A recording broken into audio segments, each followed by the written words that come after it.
Пусти ме.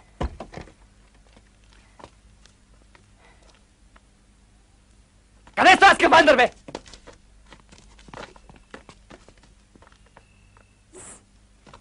Еше, то с скафандъра е глухонем. Не гледай насам, бе, момче. Все едно ще ме няма. Не надичай.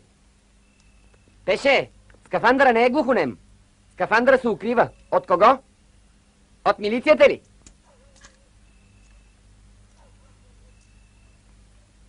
Не дей така, момче. Какво не дей? Какво не дей? Защо са оставени тия постройки? Да се укриваме от тях от органите ли? И да им пречим да си изпълняват задълженията? Не си познал. Какво? Да излезе ли? Слушам.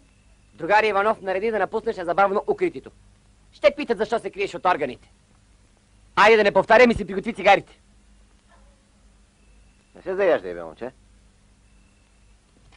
От никаква милиция не бягам.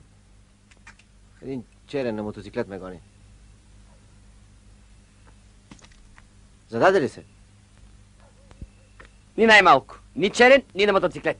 Ще се зададе. Ей, сега ще отпраши към кантона. Понеже като хвана тая посока, обикновено бягам към кантона. Аз тук няма да ви преча много.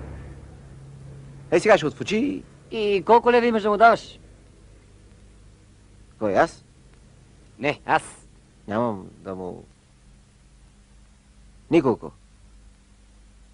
Тогава защо те гони? За обратното. Моля? Той иска да ми даде пари, аз не ги ща.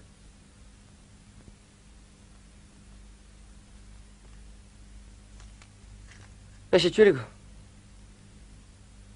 И как може да ме лъжеш така просташки? Не лъжа. Беше, той е дръснал от лудницата. Какво се килиш, бе? Дава ти пари, а ти? А?